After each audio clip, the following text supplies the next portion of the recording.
Você sabe, depois da vinheta tem informação de Inter aqui no canal Som da Repórter.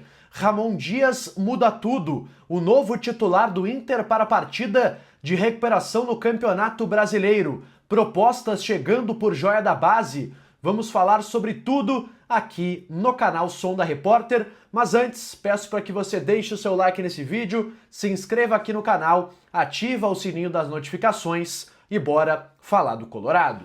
Vamos lá, galera, muito boa tarde a todos que me acompanham aqui no YouTube. Dia de Internacional, sábado, partida contra o Juventude, clássico gaúcho, de certa forma, contra o time da Serra Gaúcha, estreia de Ramon Dias, de Emiliano Dias, da nova comissão, com muitos desfalques, são 7 jogadores que estão fora, quase toda a defesa, Rocheta lesionado, Aguirre, Bernabei e Juninho suspensos. No meio-campo, mais lesões, Richard, Thiago Maia, Alan Rodrigues, são vários jogadores que estão de fora nesta partida e até por isso se espera um jogo bem complicado nessa estreia do Ramon Dias. Mas eu quero falar justamente sobre isso, galera, sobre o time que vai ser escalado pelo novo treinador do Internacional e que dá um indicativo bem interessante do que o Ramon Dias pensa, perdão, para esta equipe colorada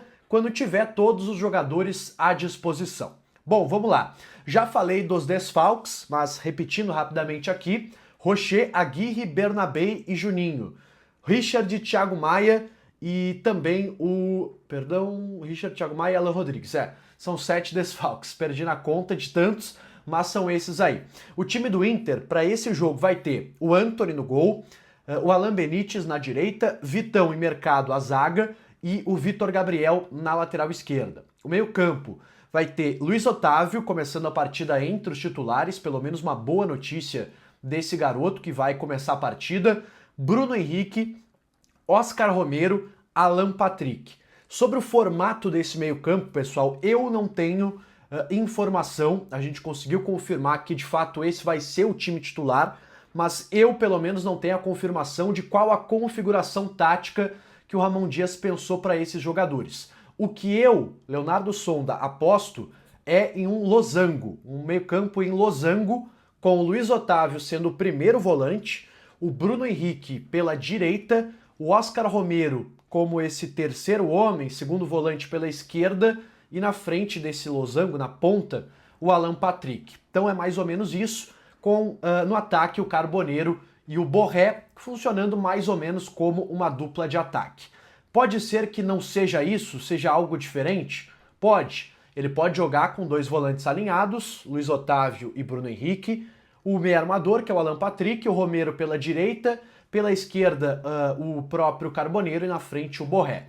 Não acredito que vai ser isso, até porque se fosse essa configuração, na minha opinião, faria mais sentido ele colocar o Tabata, enfim, outro jogador, pelo lado direito que não o Romero, até pela falta de capacidade, de intensidade desse jogador.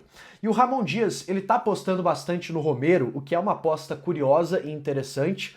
Claro que também pelos desfalques, não dá pra gente talvez montar um time do Inter, talvez daria para montar com o Tabata, como eu citei, mas essa é a única possibilidade, né, pessoal? O banco do Inter com esses desfalques, ele não apresenta outra solução que eu considero boa para começar a partida. Então o Ramon vai com o que ele conhece, vai com o Oscar Romero nesse tripé aberto pelo lado esquerdo e vai ser uma chance importante para esse jogador que vinha sendo bem escanteado pelo Roger, até entrou no Clássico Grenal, não fez uma boa partida e agora ganha uma nova chance aí com a camiseta colorada. A partir das 6h30 a bola vai rolar no Alfredo Jaconi. Eu, pessoal, considero, dentro desse contexto de partida, fora de casa, jogar no Alfredo Jaconi não é fácil, muitos desfalques na defesa, no meio-campo, técnico novo que teve poucos dias de preparação, 2 dias apenas de treino. Eu vou considerar um empate um bom resultado.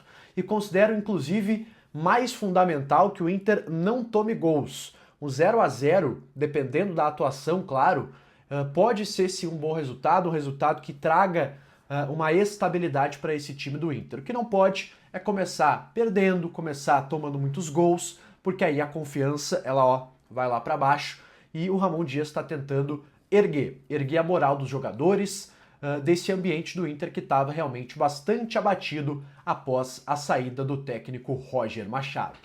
Quero falar agora, pessoal, sobre Gustavo Prado, esse jovem jogador que não está à disposição hoje para o Ramon Dias, porque está com a seleção brasileira sub-20, que vai disputar o Mundial da categoria.